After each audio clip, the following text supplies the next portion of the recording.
We are pleased to once again partner with Be a Part of the Conversation. Tonight's event has been held in the past in Great Valley, and we received positive reviews, so we're pleased to bring it back. Information about our speaker series is available on our website, so please look for upcoming events. There are a mix of in-person and virtual events to meet the needs of our community. Kim Porter will be a part of the conversation. We are great partners with her team in Great Valley, and we're excited to have them back. So, Kim, I'm going to turn it over to you to introduce our speaker. Thank you so much, Christine. Appreciate it. I am so glad that you are in such good hands with Michael Blanche tonight. Michael is the co-founder and chief clinical officer of Ethos Treatment, who brings more than 2 decades of experience in delivering direct clinical treatment for individuals grappling with dual diagnoses of addiction and other psychological issues. He's a recognized authority in prevention, specializing in middle and high school prevention talks, as well as staff development, offering continuing education units on various topics, including the impact of technology, process addictions, complex trauma, and young adult substance use. Michael is known for his insightful workshops. His reputation extends to working with complex individuals and their families during challenging times, aiding in determining the appropriate level of care or suitable placement. So I'll give it over to you, Mike. Thank you so much for joining us. Thank you, Kim, and thank you, Great Valley. Great to see so many Great Valley folks signing up into the school district and to have me again to do this talk.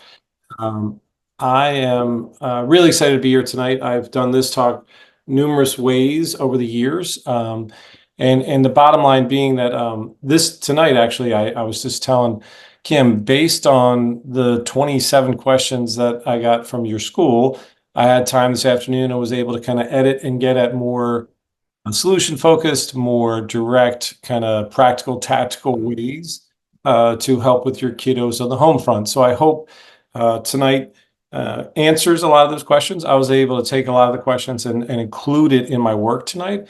So when I present, what I'd like to do is present my findings, my research, and my clinical work with you tonight. And then at the end, save time for questions if I didn't integrate it into the talk. Because again, the types of questions you had were really insightful. The types of questions you had were very helpful for me to shape and change the type of talk I usually give. So with that, I'm just going to try to dive right into basics around the history of what this topic ensued. As Kim said, I'm the clinical director of Ethos Treatment. We have a number of locations in your area treating adolescents, young adults, and adolescents, but that struggle with substance use and mental health. And one of the thoughts I had too, before I get too far, I do want to stop sharing just for 1 second. If you ever have need or help or insight, Be a Part of the Conversations website. I literally refer to every day of the week. So they have a plethora of YouTube videos of previous talks of other presenters like myself that are amazing. Free literature, free links to podcasts, free links to parent support groups, free links to parent educational series. So there's a lot of great resources at a fingertip away from Be a Part of the Conversation that, again, is a great stakeholder in our community and something any chance to support I can. I've been involved with them since day one. When we come to these talks like tonight, I'm excited to present because it's a clear, challenging topic, an evolving topic that we have to continue to evaluate our approach and how we talk through it with the students. Because if we don't, we may fall into a classic thing. And I just want to define what this classic thing is that you may fall into as a parent is fuddy-duddyism. If you're not aware of this clinical term, fuddy-duddyism is the idea of, that resistance to change, that old-fashioned conversation, talking down to a kid, that really works. It is the biggest generational gap. I mean, adolescents today are not only digital natives, they're social media natives. So they are coming online on board at 5th grade centers with an Instagram account, and they're already taking off with social media and TikTok at middle school, grade school. And so when it comes to now with the AI generation, they are already taking off in this generation of AI, which is taking off right underneath our fingertips as well. So we have to avoid being fuddy-duddyism. So that means we just have to look at it and talk about it, not be afraid to dive into it a little bit, not knowing all the answers, but getting involved with understanding what the kids are seeing and what's being talked about and how kids are really evaluating it. As mentioned, Kim and I were talking right before the talk around why do you think this topic's gotten a big hit of recent, and one of it has been this author, Jonathan Haidt, put out a book last May called The Anxious Generation. It is probably a big bestseller that identifies what are some of the key factors. And I liked his book, and I'm just going to rip off the 4 key factors to define kind of the basics of what we were talking about before the start of tonight's talk, was this idea that kids, adolescents, we've had an issue with technology, and then this thing called COVID happened, and we all try to survive. We all, as parents, try to figure out how to get through working remotely with kids in the house. And again, this whole technology has just saturated our homes and our communities without much thought. We just literally walked around and just handed our kids our technology and said, can you watch this while I go work? And now we have to rethink it and reevaluate why it's a challenge and why it took off. So the first area that he really talks about in his book is social deprivation. What does social deprivation mean? The increased use of digital technology. So kids are less talking about it. I don't know if you guys can see that image of the kids sitting around each other. That's a party today. You know what I mean? Like literally kids are going to events and they're just sitting on their phones and less sitting across from each other IRL in real life. So there's fewer in-person events or in-person activities among adolescents. They underdevelop their personal skills, lack of eye coordination of just like looking at someone in the eyes. I don't know if you notice this, but like looking at kids' eyes, is a real deterrent these days. And so that's another thing. And real weakened support leads like that fragmented relationships, fragmented communication leads to fragmented connection. And that connection gets lost, and adolescents feel lost in the social deprivation time. Sleep deprivation is a big one. That's probably the biggest one that I understand from a mental health standpoint is huge. Evening screen time, teens are spending way more time before bed disrupting natural sleep time. Delayed onset of sleep, meaning they're just like, oh, can I have this just a little bit longer? Can I have this a little bit longer? And they have FOMO. I'll address what FOMO is later, but quickly, fear of missing out in the middle of the night, keeping up with a text with friends. So they feel bad if they're not staying up on a text communication or some type of communication. So they're interrupting. So notifications wake them up in the middle of the night, and they're not getting that full sleep. As a result of all this interrupted sleep, delayed onset, and evening screen time, it affects their daytime abilities. And you talk to any teacher across the US and across PA, daytime consequences of lack of healthy sleep leads to irritability, agitation, poor concentration. And so they're not connecting to where they need to connect on the school front. Attention fragmentation is the new normal. How many people in here think multitasking is a real thing? The truth is, how many times have you sat watching a movie on your laptop, texting your friend? It happens. However, do you really text your friend, watch a movie, and pull out your laptop and try to get some work? You can't. You can't do so. The idea of multitasking is a true myth.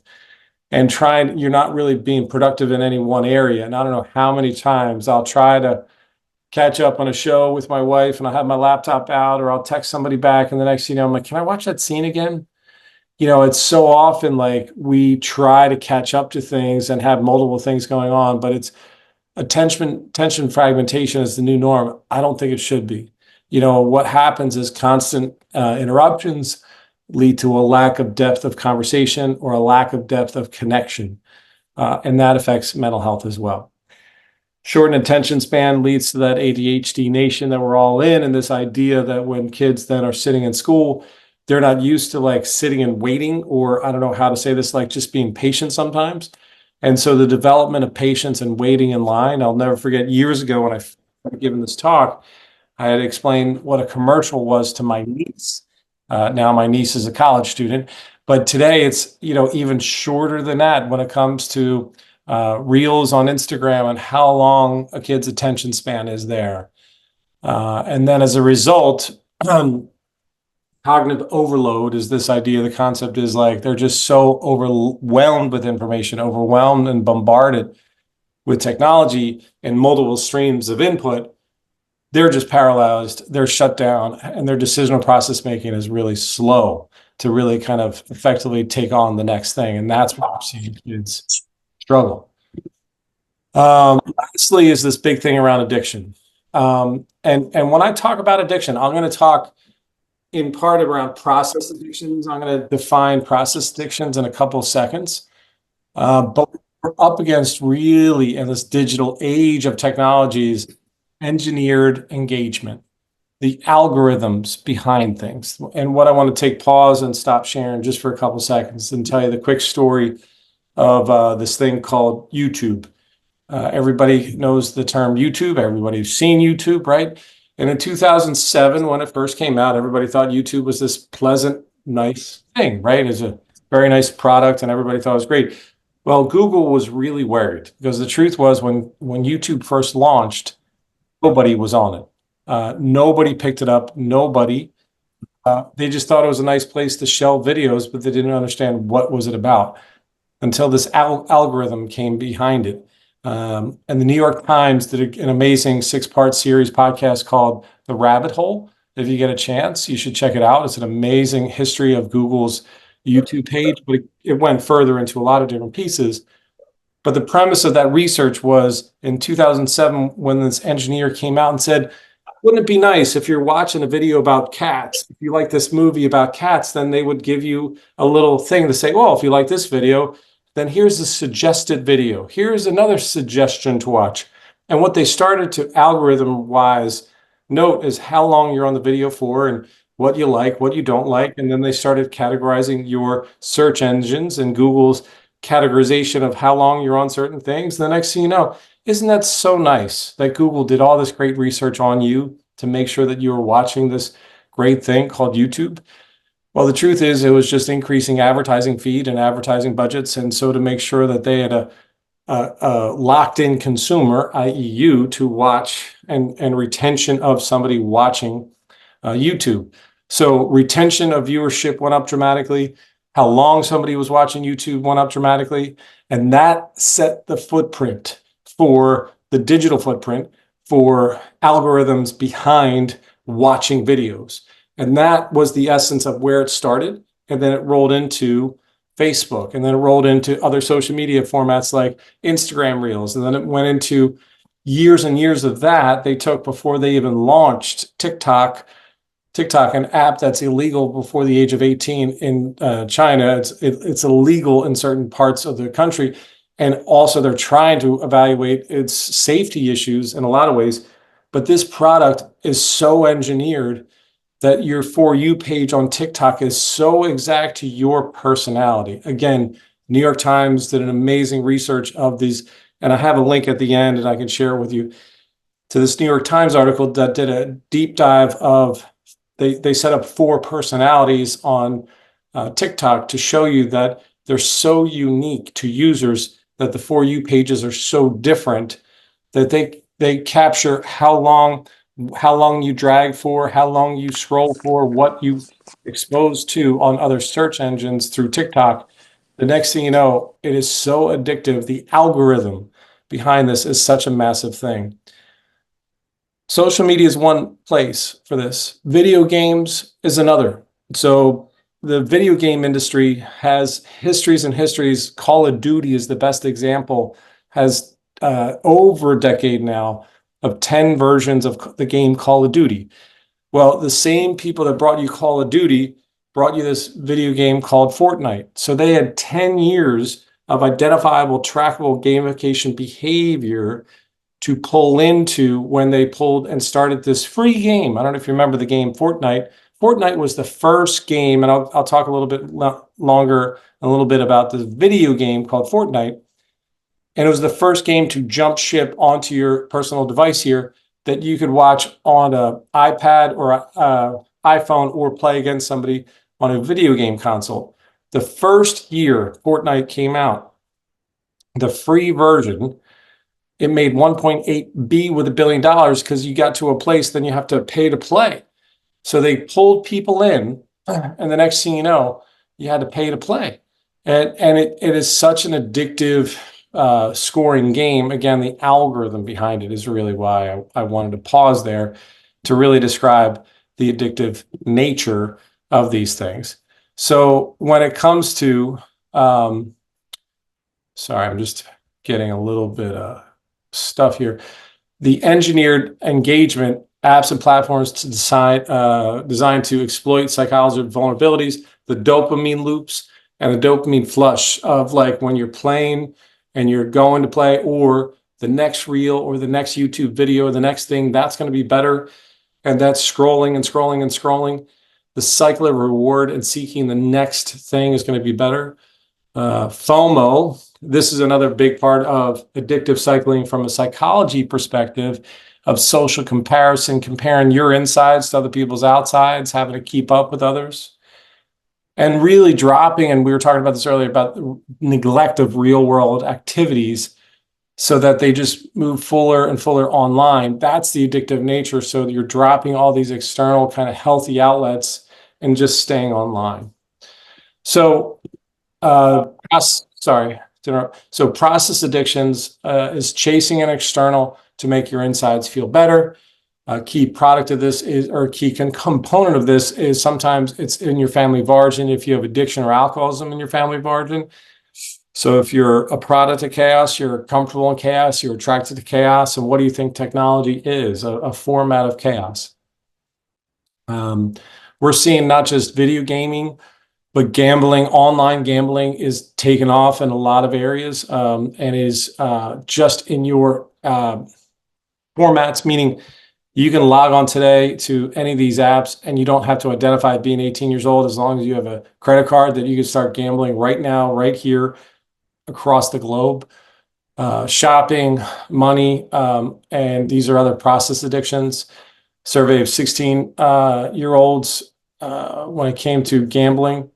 The survey of 16 to 25-year-olds found that almost 70 saw at least 4 gambling ads on social media every week. So they're going after adolescents. This is something I want you to talk to your kids about because they're seeing it online. Found 1/3 of those age range 18 to 24 are now gambling in some form, with 19% of them hitting a high-risk problematic gambling. This is occurring. When I first got approached by a friend, a colleague of mine, this guy, Harry Levant, runs a gambling disorder program for us at Ethos. I thought it was going to be older folks coming out of Atlantic City. I said, why do we have to open up Pennsylvania? He said, it is college students. And at all of our centers now, we are seeing college kids, 18 to 25-year-olds that are addicted and blowing through their college tuitions and also credit cards and their family's credit cards. Other technology addictions, I already talked about gaming, constant texting, over obsessive, over online, just kind of internet scrolling. Video game industry in 2023 was valued at $221 billion, with the U.S. contributing substantial $56 billion versus $20 billion in 2012.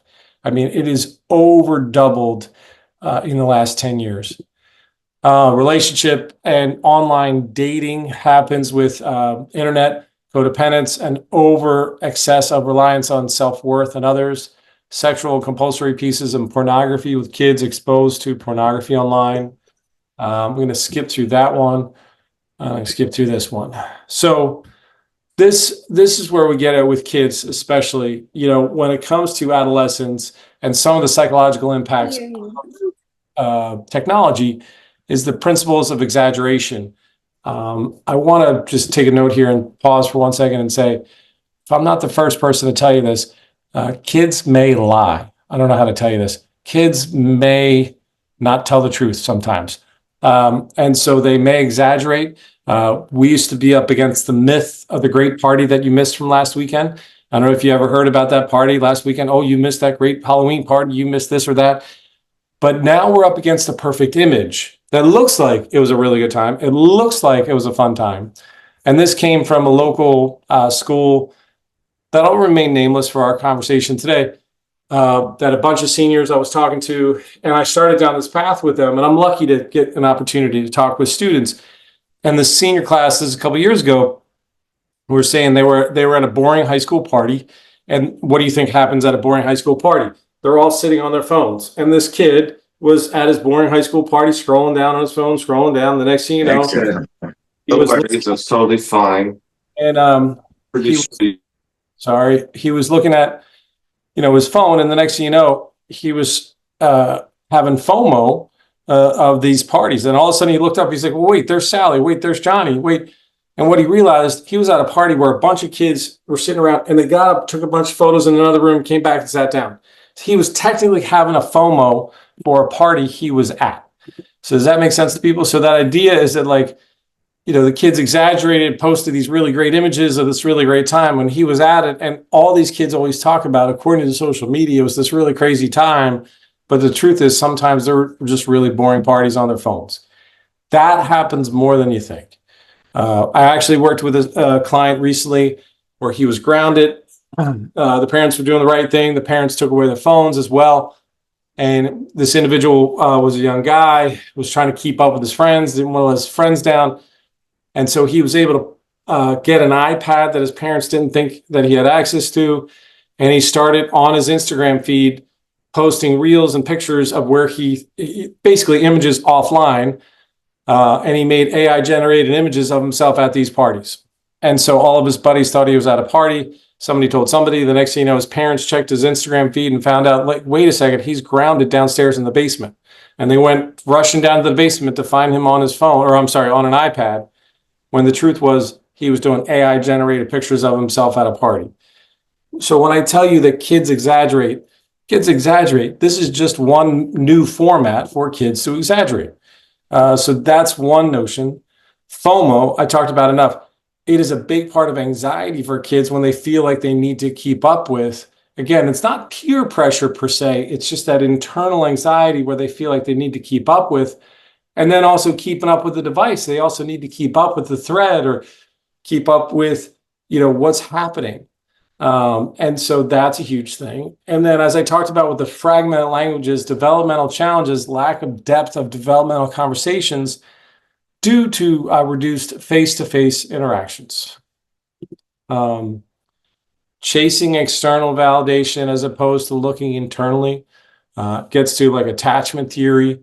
And kids like looking for external hit of somebody liking their images, somebody liking their pictures. A traumatic upbringing, allows them to feel a little bit more vulnerable on emotional deprivation. So they look externally again for others to help them feel a sense of relief. So they look at technology as an escape. When the truth is they need a real connection. They need a real person. And they're looking online for these unhealthy characters. One of the great questions that you had, the 27 great questions that I promise I'm going to get to in a minute, was around like how to talk to kids around the susceptibility of online activity. And that is a huge concern for every parent I sit across from, because there are unhealthy characters across the globe that are happy to chase after your kids. So having a real conversation with them, and not just one conversation. If there's one thing you get out of me tonight, if there's one thing that you hear from me tonight, the conversations that you have to have with your kids about technology isn't a one and done conversation. It's an evolving conversation that you're going to need to have a certain type of conversation when the kid is in 5th and 6th grade, another conversation when they're in 7th and 8th grade, another conversation about digital dignity and digital presence in high school and how they're going off to college. And it's an ongoing evolution of a conversation about what they're exposed to. So again, it's not just one conversation. This is their world. We need to enter it. We need to not be afraid to talk through it. So just a simple note there. So when it comes to, is this your modern family? By the way, this was an AI generated picture of the modern family that I worry about, where everyone's on their devices, not looking at each other. And seriously, this happens a lot. No judgment. that our worlds, our expectations of, we got to keep up with work, we got to keep up with school, we got to keep up with friends, and this is an easy format to do that. But what will really happening is we're spending less quality time together. We're reducing less face-to-face conversations and difficulty monitoring when these devices get smaller and smaller, and they're just on this and less this, and so we don't know what's happening on these little screens. Is this your modern family? This is a worry, this is a concern. And if it is, another big takeaway that I talked to someone today about, you as a parent can redefine your relationship with technology at any time. And you as a family member can redefine your family's relationship with technology. Just because this thing COVID happened to all of us, just because this thing really cemented and affected our abilities to kind of communicate, we can renegotiate as a society and as a family anytime along the way. And I'll get back to that in a second. So, is this our modern family? I hope not, but we'll see how it goes. Screen time surge.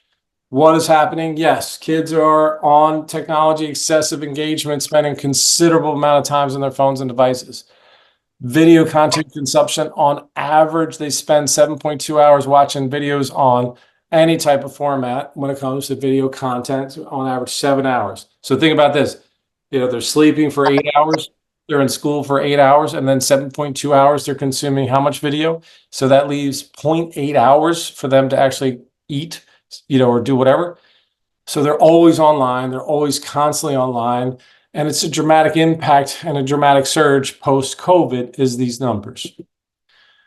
Just a minor note around substance use exposure, 90% of teens reported initial exposure of older siblings or actually other kids using substances as opposed to in real life, meaning, we talk about the social exposure online, substance exposure particularly reduces like how bad it looks and makes it more appealing, makes it more engageable. So many kids, 90% of kids are seeing it less in real life, but they're seeing it more online behavior. And so that's what they think normal colleges or normal high school parties are.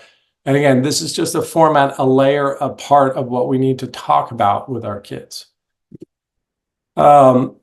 These are some of the other pieces when it comes to why it's so concerning. And again, I promise I'm gonna pivot real soon to solutions, but these are just some of the other things to watch out for when having conversations with kids. The desensitization of culture, meaning increased exposure to inappropriate language and terms. If you listen to video games online, if you get a chance to ever listen to video games online are huge, and the bullying and the foul language that occurs with other kids, that's a huge thing. Cyberbullying as a standalone, again, there's a desensitization. If I say something to you in person, 87% of communications nonverbal, tonality, posturing. And so I feel that if I say something and you hear something, you're going to feel it, see it, and sense it. However, when I'm online and I'm just looking at a piece of the computer, or if I'm texting away madly, all I'm seeing is that text thread. I'm not seeing how it's landing on you. So there's a desensitization to bullying. And when it comes to foul language and bullying, a great example is in our culture is Facebook or social media, where it's not a conversation, it's competing monologues as opposed to a real true dialogue of having a culture of communication. So many kids are caught up with image management, body image, and unrealistic body standards, both affecting male and females. A lot of times we stress how the female has to look and how their body posturing and everything else, and how unhealthy it is when it comes to eating disorders have taken off. However, I do want to sense and say that males especially are also getting affected by this as well. The easy access, the exploitation of video pornography is huge and how it affects the mind. A really kind of dramatic example of this, I don't recommend this to kids, but I recommend this to parents. If you ever get a chance to watch A24 as a video production company, and a couple of years ago on HBO, they did this great show called, now I'm stuck on the name. Give me 1 second, I'm going to take a sip. Now I can't remember the name of the show. I'll remember the name of the show in a second. Kim, if you remember the name of the show that I'm talking about, the kids get exposed to. You don't mean The Social Dilemma? That was on Netflix. No, that was on Netflix. This was this A24 where the kids got exposed to sex and online sexual activity, and then it was a drama. I'll remember in a second. Anyways, it did a great way. Oh, Euphoria. Euphoria. Thank you. Euphoria is a great video representation of how kids interpret technology. I'm sorry, and how kids interpret pornography and how they internalize it, and an internal dialogue of adolescence and sexual experience. It is wickedly good and accurate to what kids have told me personally and directly in my clinical work if you get a chance. Now, again, it's not every kid, it's just certain kids, and a great example of that. I'm going to try to figure out at some point in my life to capture just some of that internal dialogue communication, not the scene itself, but some of that internal dialogue for this. So this is taken from schools years ago and then taken again. Teacher observing negative distracting from mobile devices. 67% of teachers observe distraction from mobile devices. I think that's a low number. I think you talk to any teacher today, it's more like 90%. But 90% of teachers say, noting that increase emotional challenges due to technology time. And then 71% of teachers increase suicidal risk factors with teens spending 5.5+ hours a day. Now, there's two research that kind of backs that up. This idea that the more you're involved in social media, the more that you're involved in technology, the more likely it is you might have depression, anxiety as a result, and that's 71% more likely for suicidal risk. The collective impact on all this is anxiety. The constant connection and constant comparison fuels that FOMO is the basic aspect of technology with anxiety. Depression, social isolation, lack of meaningful connection, and deprivation is more around depression. And then self-esteem issues, constantly exposed to idealized online personalities and images that they're trying to keep up with. And that's the major challenge.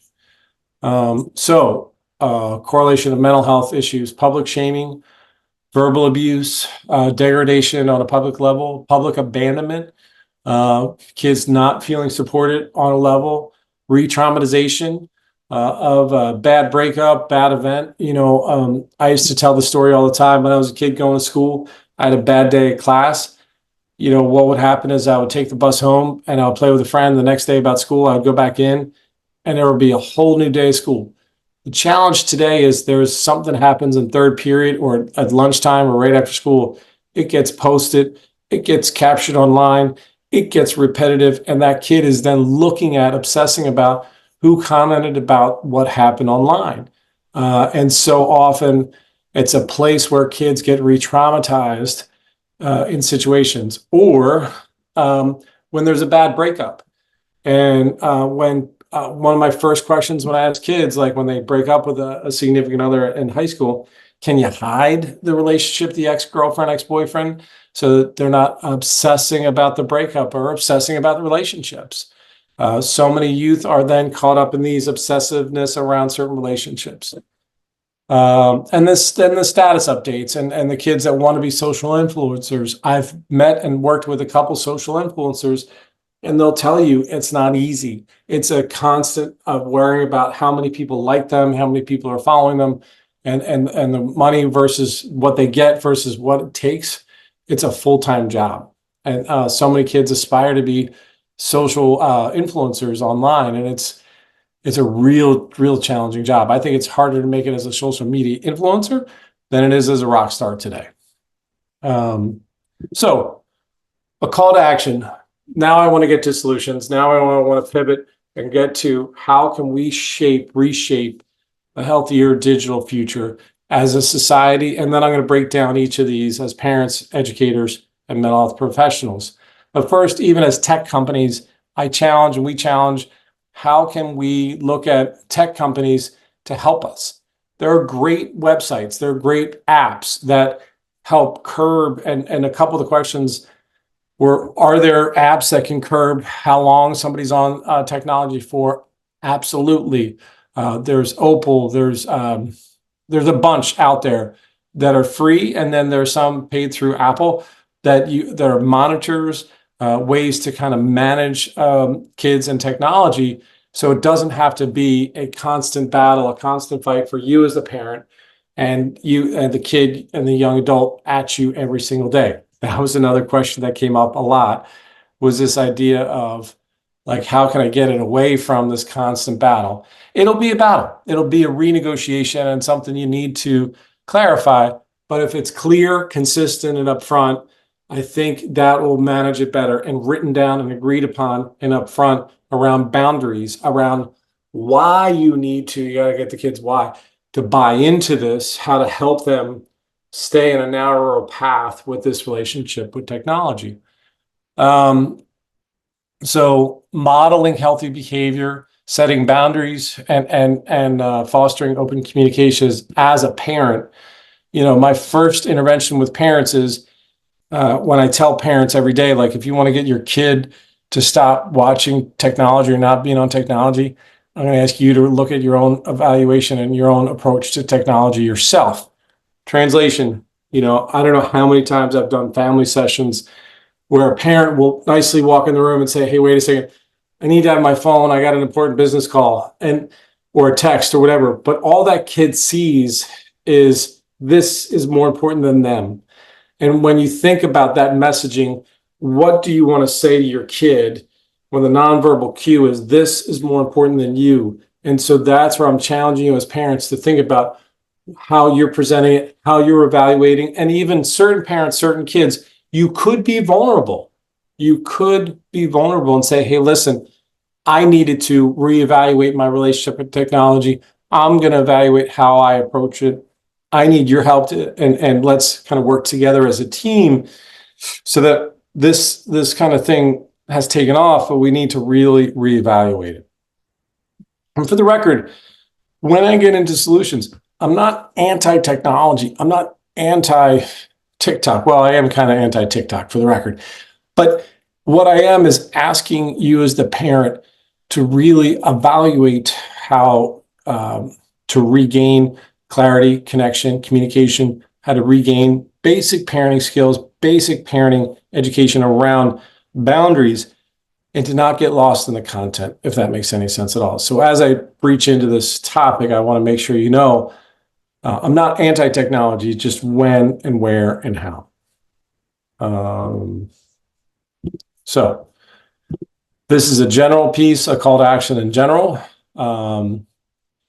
Parents, one thing, educators, we talk about digital literacy programs, online experiences, mental health professionals. I target and talk this topic. P.S. I've done this exact talk to continuing ed for therapists, for schools all the time. But a big question that came out tonight in your 27 questions was ensuring safety, privacy, and digital literacy, understanding kids' online experience about identity, cyberbullying, predating, and online safety. Having clear communication, especially depending on the age of the kid, around safety, around what they're presenting, what they're sharing, privacy awarenesses around importance of personal information, protecting use and protecting social media use. So these first two statements are really around age appropriateness of it, but having clear conversations with the younger kids and monitoring and open dialogue around, I need to engage with you on this because, really content-wise, they're getting exposed to so much. So you need to have access to under the age of 12, clearly 13. You want to have a shared experience with them so that they can have some impact or input around some boundaries. But again, even 13, 14 years old, they're going to have access to maybe a credit card. You want to talk to them about around online safety.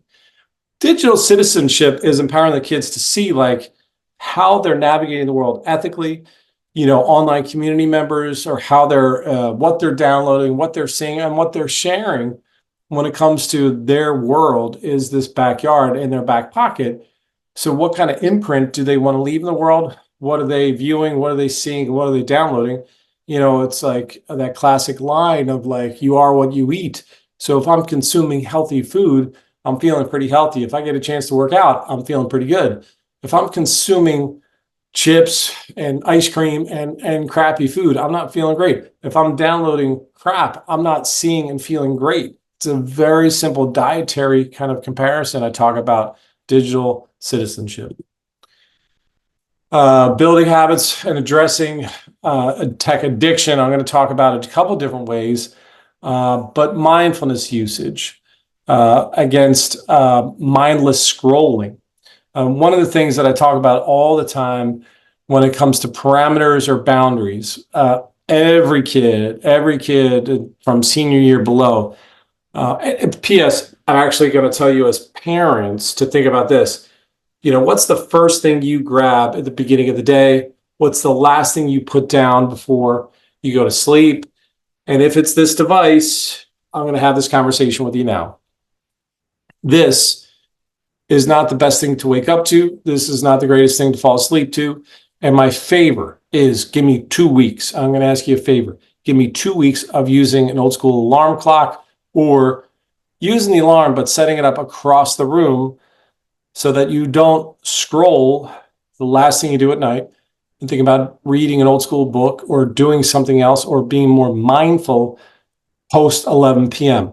Give yourself a trial of 2 weeks to see how you feel in the morning time and the nighttime. Again, I am not saying not be on your device, but I'm saying, do you want to roll over and invite thousands of people in your world by pulling this device out? Or do you want to wake up, take a shower, maybe meditate, maybe walk outside, get a breath of fresh air, allow some sun on you, and then invite this world in? Because so often, how many times have you, before you even gotten up out of bed, pulled out and read a work email that you needed to respond to right away? And it sets you on this day, it sets you on this trajectory. And I loved working with this one client who was an old Vietnam vet. And he told me a really important thing. He said, the first thing you do in the morning time is the most important thing. So think about how you want to invite your day.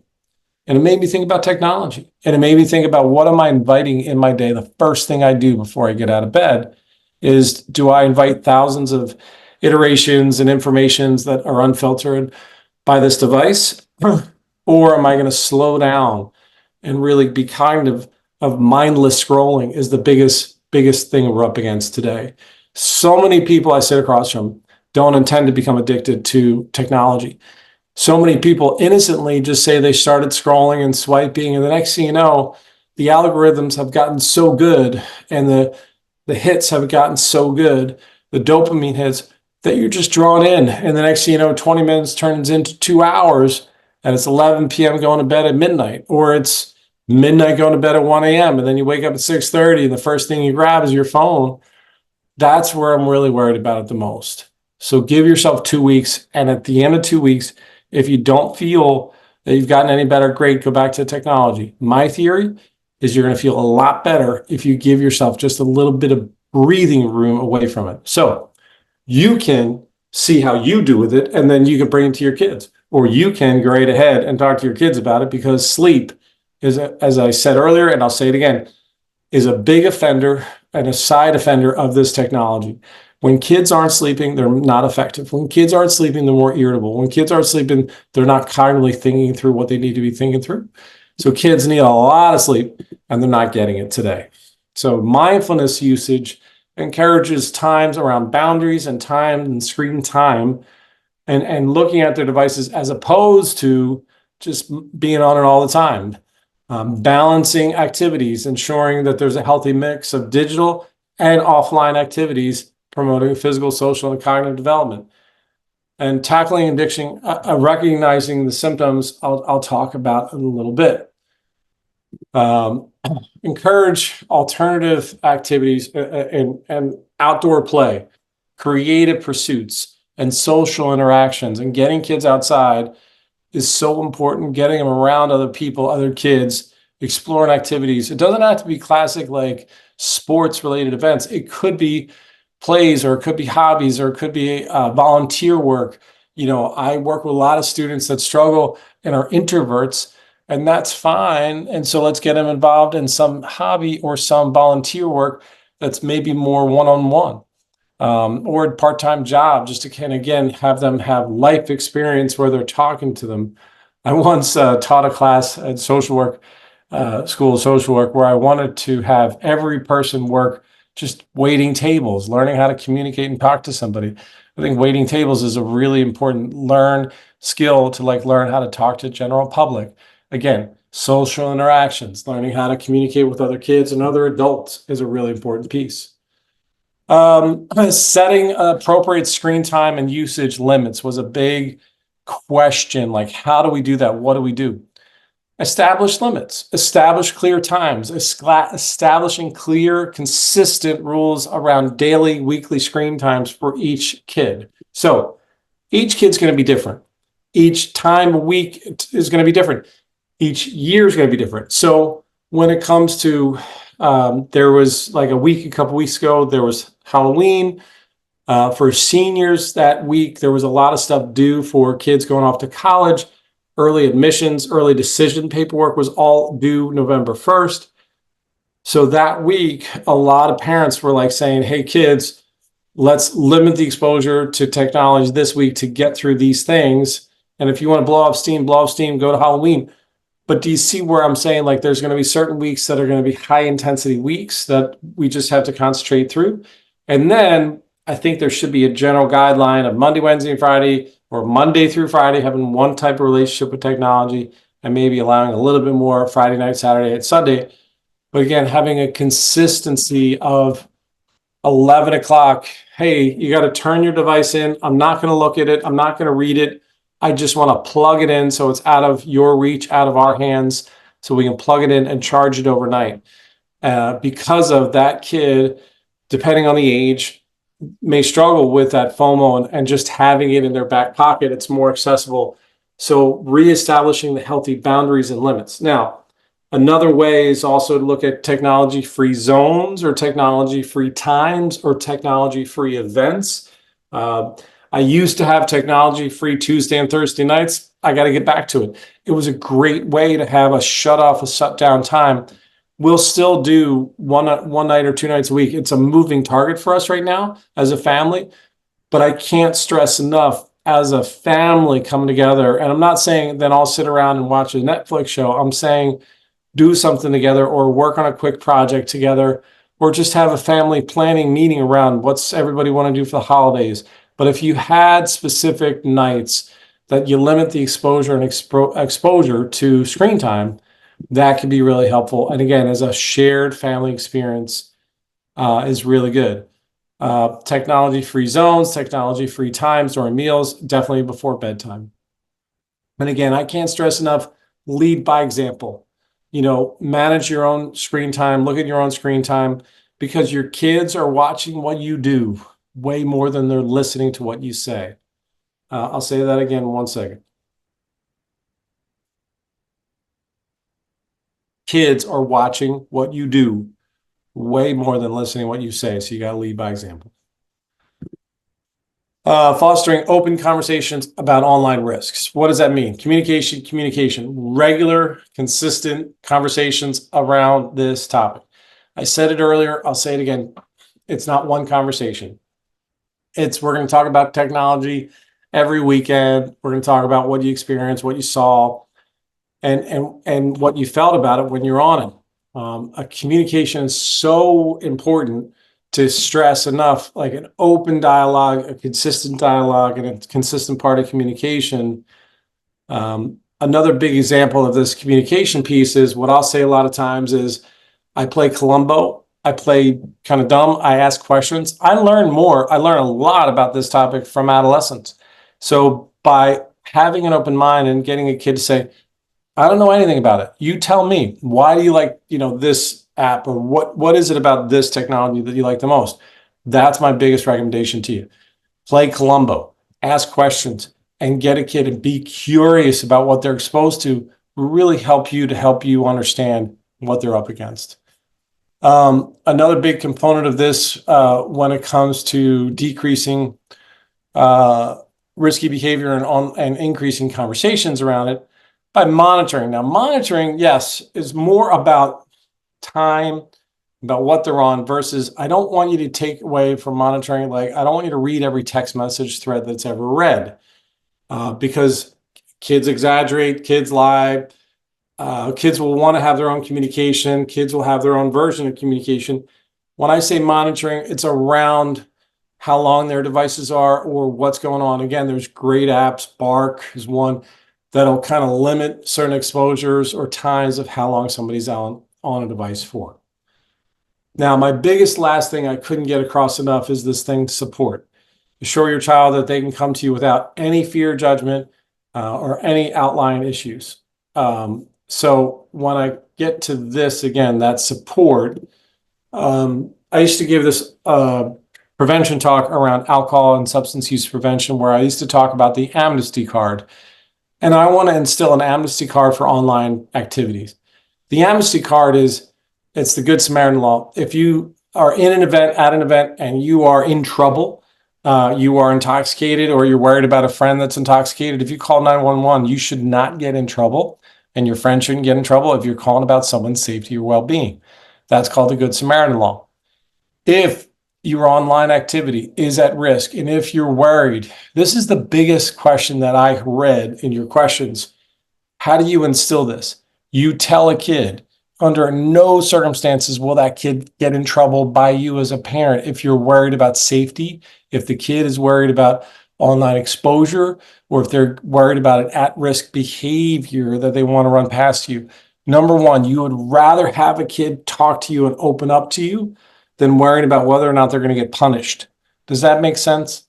So getting across the simpleness of, I'm not going to get you in trouble. I want you to come and talk to me if you're worried about exposure, if you're worried about risk, if you're worried about hearing something or feeling bullied at all. I want you to come talk to me. And opening up that dialogue and having this conversation many, many, many times, not just one and done. And so when it comes to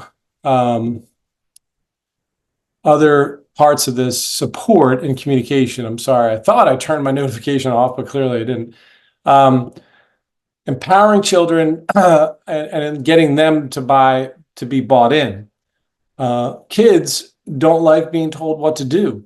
So challenging them to be critical thinkers and teaching the kids to evaluate their online behaviors with a critical eye, challenging them to think about their biases and misinformation or information, think about their sources of information, challenge kids to be critical is what adolescents are. Adolescents fight big corporate America. So that's all they want to do is like challenge kids to fight big corporate, to see like what they're seeing.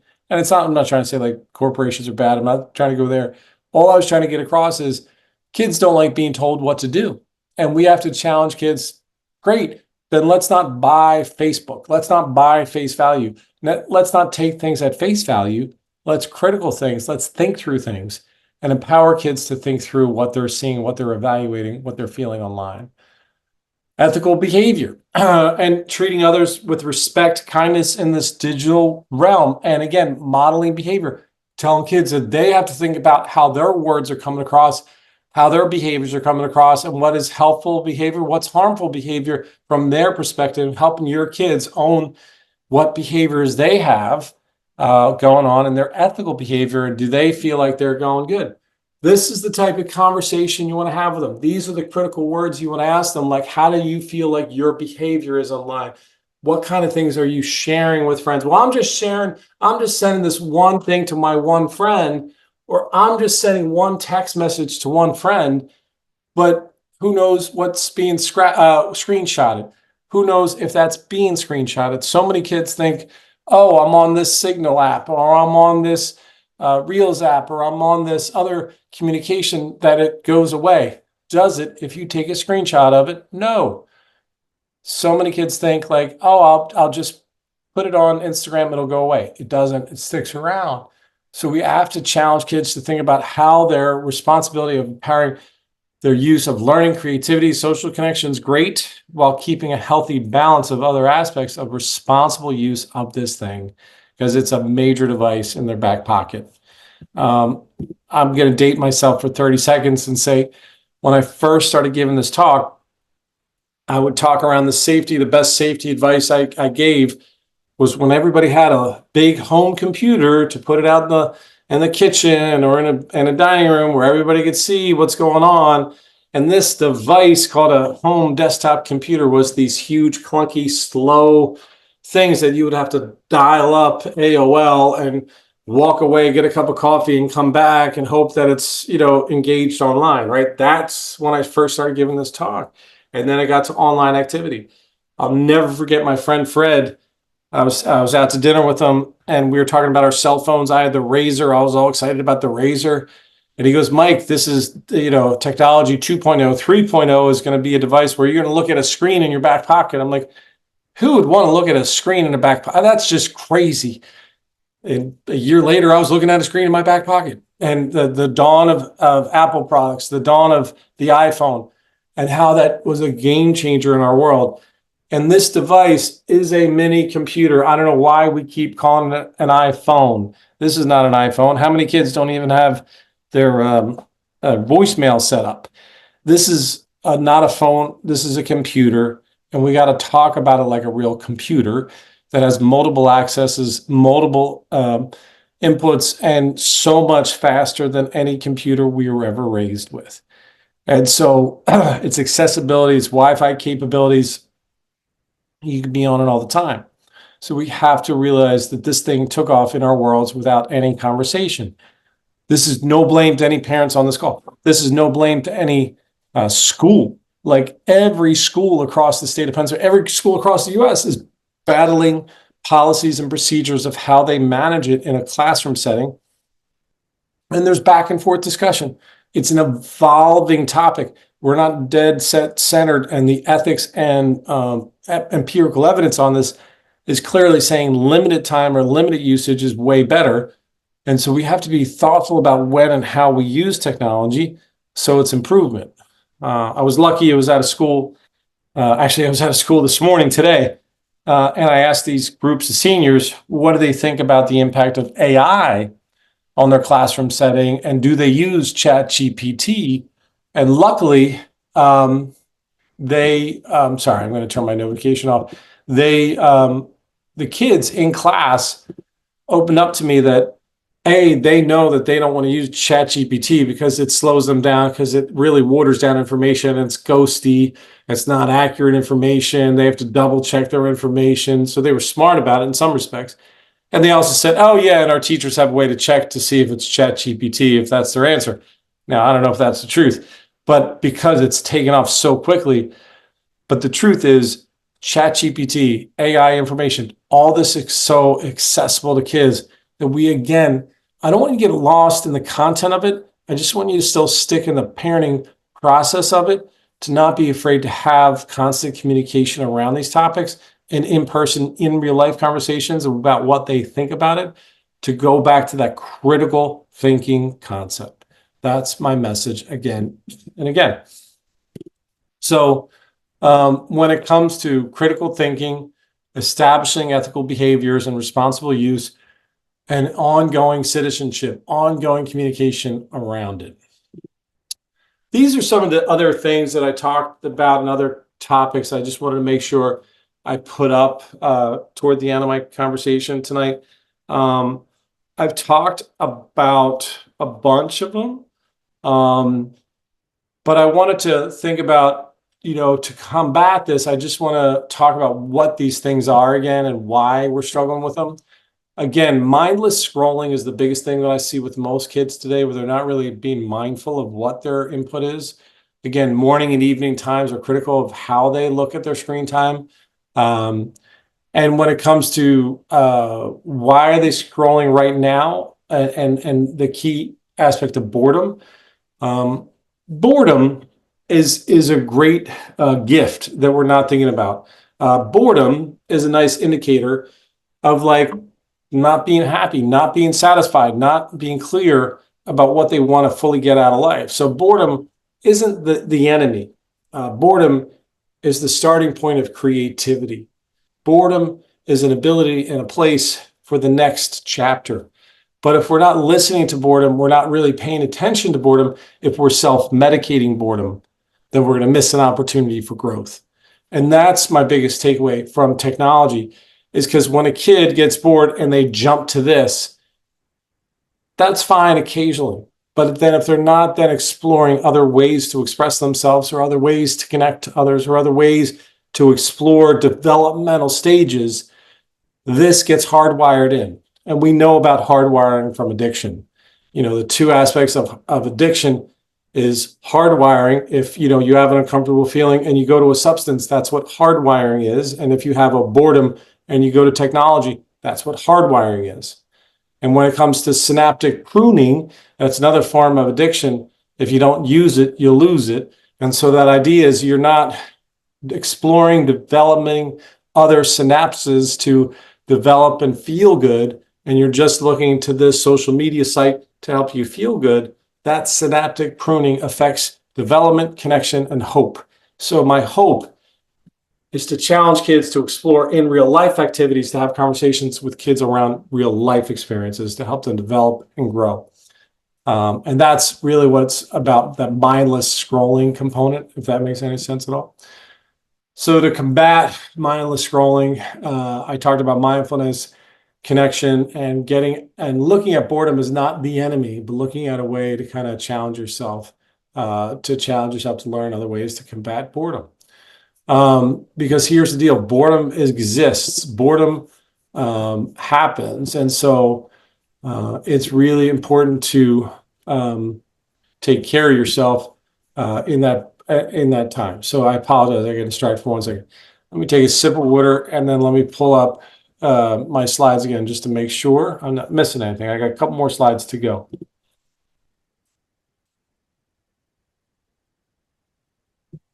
I also want to make sure I got a good 15 minutes at the end for questioning. Does that sound okay? And then I can circle back to questions I didn't get to. It was funny, so tonight I pivoted some of my slides and I changed a lot of my layouts, and I was afraid of not getting to content. So I sped through a lot of stuff. So I apologize. I really wanted to make sure I got to a lot of content tonight. So I was afraid, so I flew, just to let you know, full disclosure. Now I lost my slideshow. This is back a little bit. Okay. Nope, that wasn't it. Hold on 1 second. 1 second.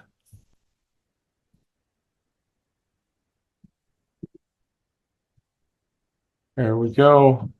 No.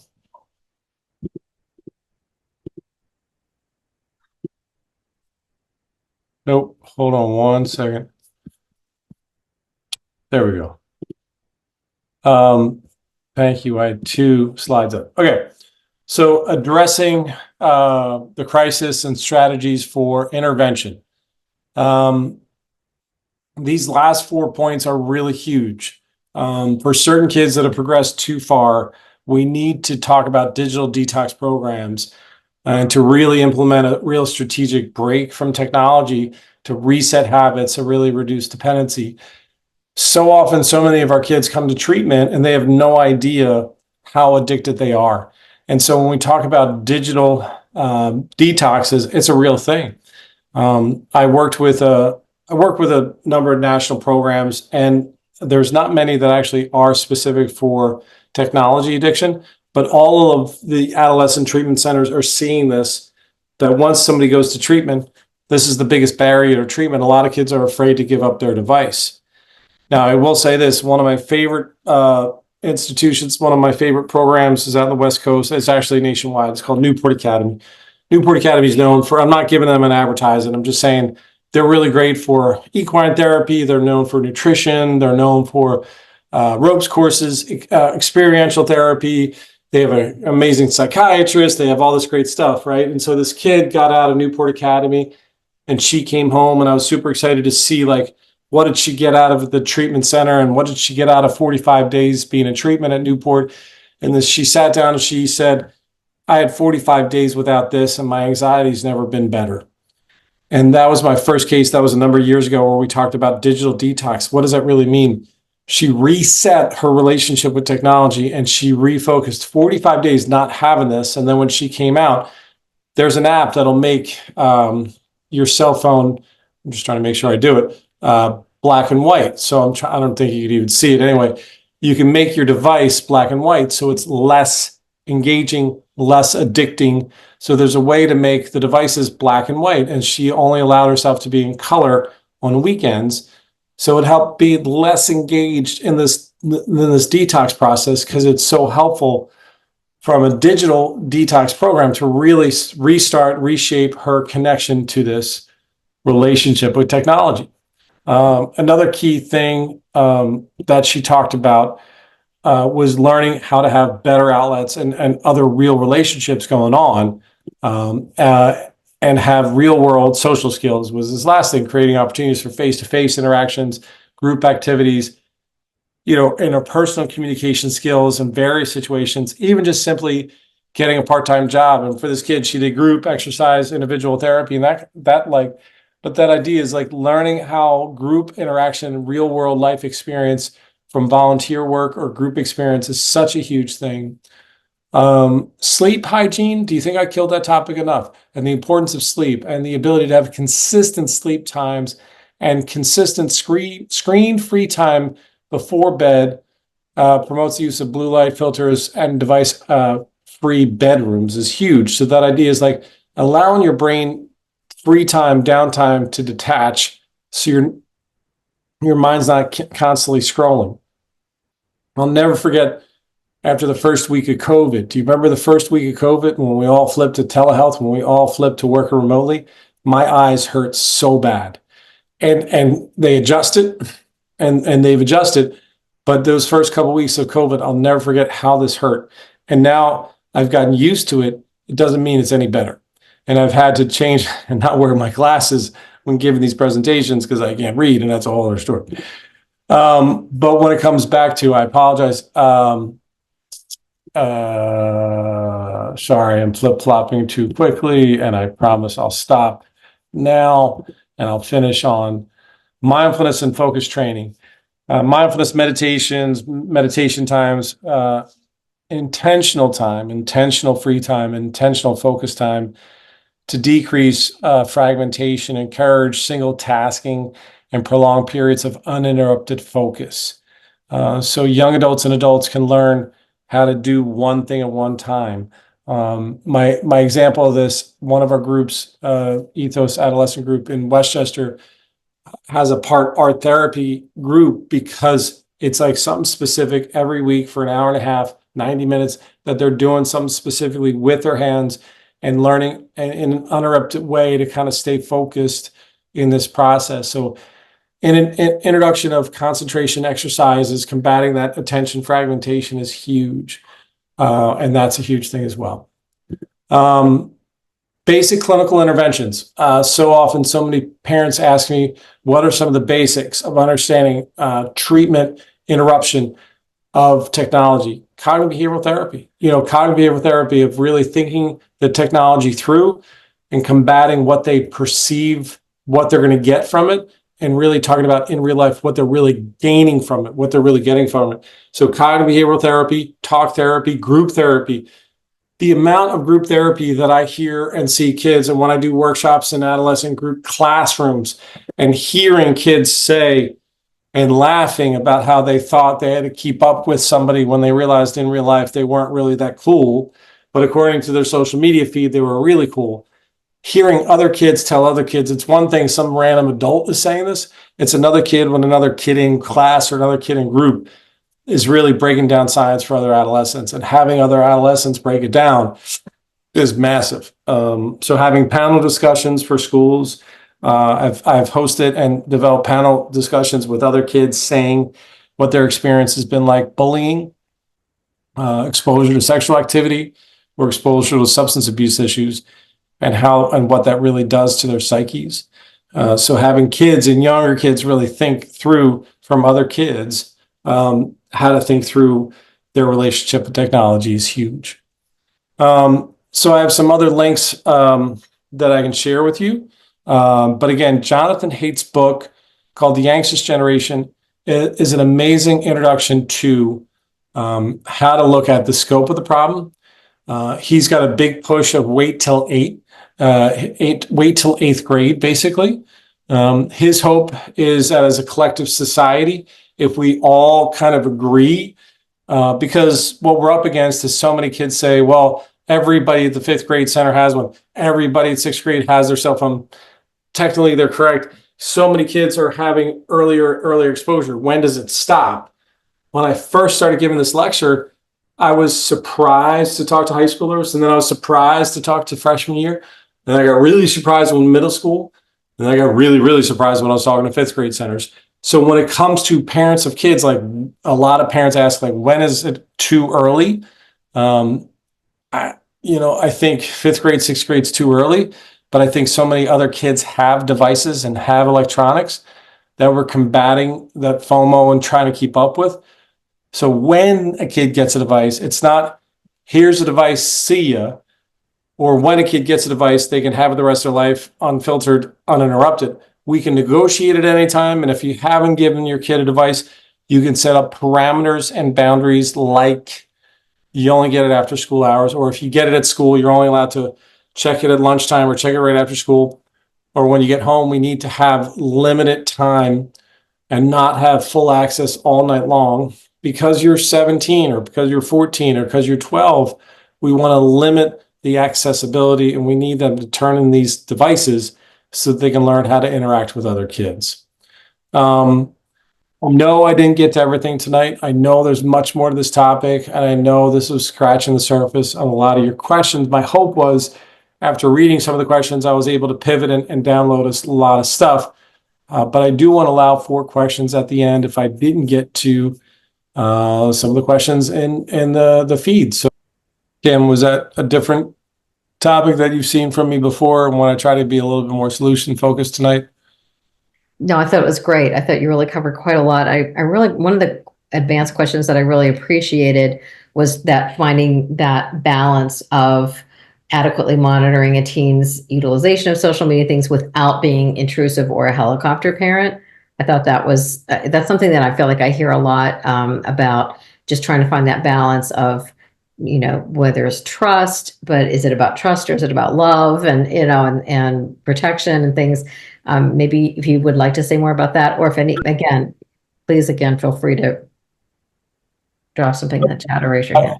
I appreciate that. I know I touched on it a little bit, but I didn't get into it fully. That idea is like less around content driven of what shared, of what particulars, what said. So meaning, I don't want parents to lock into text thread or read every text conversation, but to think about like what apps they're getting exposed to, or what feeds they're listening to, or what they're sharing back and forth from a general sense in general, and then how long they're on the devices for, or when they're on the devices for. So again, the older the kid, it's more around time constraints. It's more around challenging the kid around how long their device on, or what they're downloading, what they're seeing. Younger the kid, the more detailed you can get. The younger the kid, the more you can get into content sharing and understanding. Does the kid understand what they're sharing when it comes to digital censorship, or digital citizenship, to around like what they're presenting, what they're sharing, how they're presenting themselves, what their scope of what they see or what they sense of themselves is. So if you think about it like this, at some point in my career, I want to draw this out. The younger the kid, the more detailed content viewership is. The older the kid, it's more around the boundaries and the time frames and the larger scope. Does that make sense, Kim? Yes, I like that. Thanks.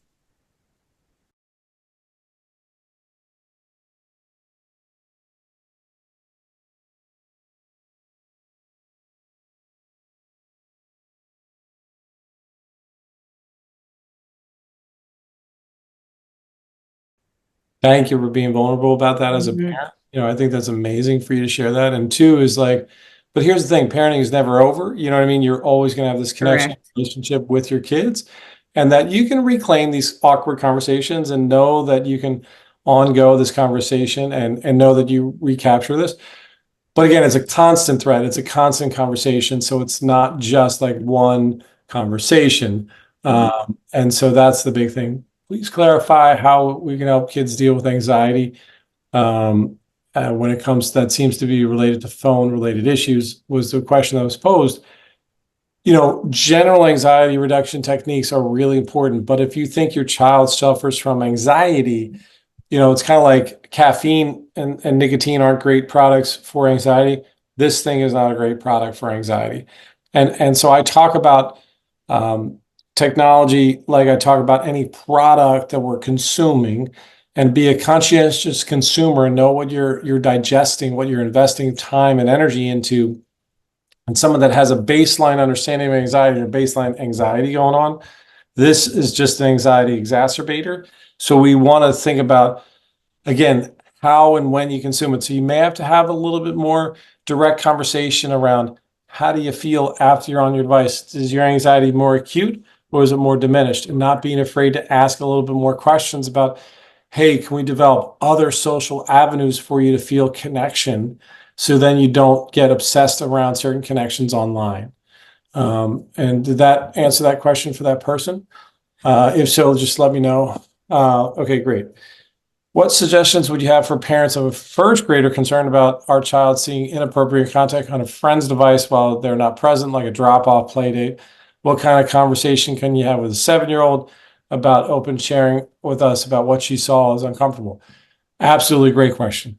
When it comes to kids and younger kids, opening this dialogue around you're not going to get in trouble, opening this dialogue around I really want to hear and see what you're getting exposed to at friends' houses, at play dates. And you can open up to general, like what they're viewing on TV, what they're doing at home, what they're consuming products, what they're not.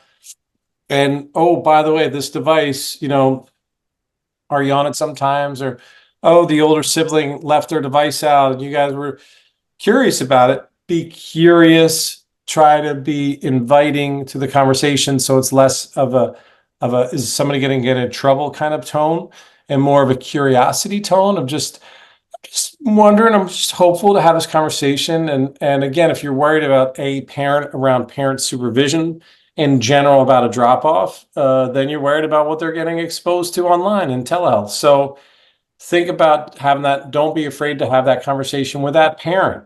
That's another piece as well. If you're worried about a parent in the friend group, don't be afraid to say something, because if not you, who, if not now, when? So some parents don't know that one of their older kids is sharing content with a younger kid. And so you need to say something. It takes a real community, and don't be afraid to say something to that other parent. So again, having direct line with a 7-year-old, a 5-year-old, whatever age, about what they're seeing, how they're seeing it, how they feel about it. Some of you guys know, some of you ladies know, I have a 5.5-year-old that watched way too many scary movies, way too many scary things during the holidays, during Halloween. And it was funny at one point, but then we realized, we're like, oh, wow, this is why he doesn't sleep and wakes up in the middle of the night now. And it was a simple thing like that we had to recalibrate and say, okay, Halloween's over. We got to stop watching scary stuff. And guess what? He's sleeping through the night again. And so within a week, that impact of just watching Halloween stuff is over for this 5.5-year-old, and he's sleeping through the night. That's powerful to me. So great question.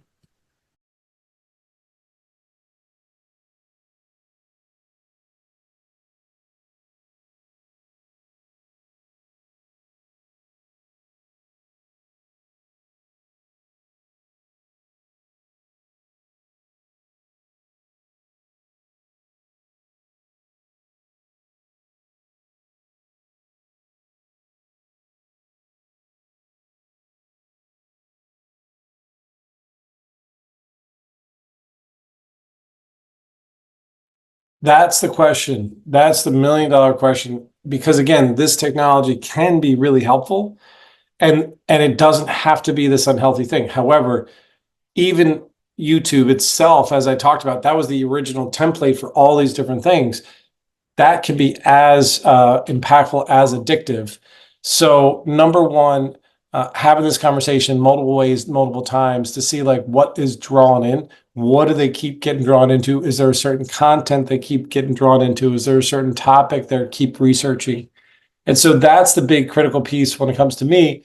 is challenging a kid or asking a kid like why they're so pulled into this particular website, even as simple as YouTube.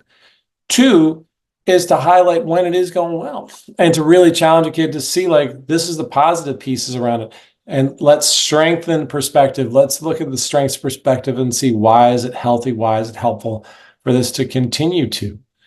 And so that's a critical piece as well. So talking to kids where it works, identify how it works, and share with kids, wow, this great website that I found that's really helpful for me.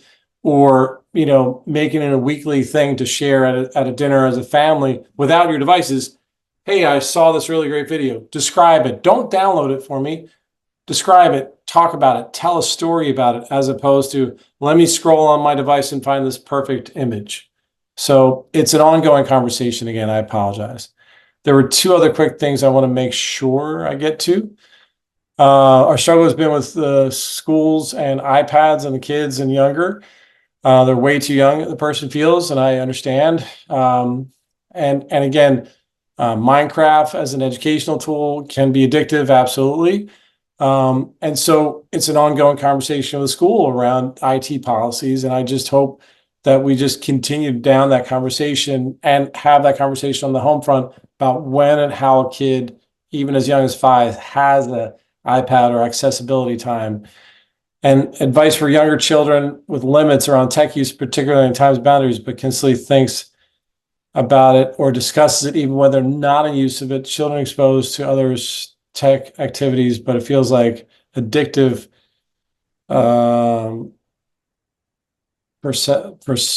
perception behavior even without using it.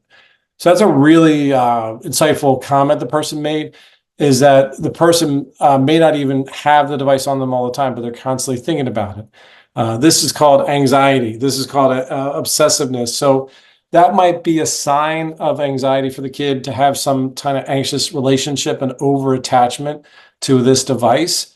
So having a conversation around that, and then getting a kid, it sounds like, to be more involved in other in real life experiments or experiences would be my first kind of line of defense. But then second is maybe taking a kid to get an evaluation, getting a kid to just talk to somebody to make sure if they're so entrenched in it and that's how they're always thinking about, even then when they don't have it, that's a big sign for me as well. Kim, you posted a great link to your conversation So in Tech that has links to other topics, other links to books, other links to podcasts. So please know this is a beginning of a conversation. The origins of Be a Part of the Conversation is it's not just one conversation. It's a multitude of conversations to get at this thread with community, with schools, with education, with parents, with everybody else. So I apologize if you hear a child woo-wooing in the background. No? Okay, good. That's great. No children are injured in this video. All right. Thank you. Thank you so much. I promised that end at 8:30 and turn it back to Kim. So thank you, Great Valley School District. Thank you for the parents that showed up tonight. Thank you again. Thank you so much, Michael. And thank you, Joanna and Christina. Thank you, everybody from Great Valley and beyond who are joining us tonight. We love working with you. It's been wonderful. I did put that link in the chat. Also, a survey should pop up at the end of this. If not, there's also a link for the survey in the chat. So we always appreciate your feedback. Thanks again, everyone. Have a really great evening. Thank you. Thank you. Have a good night.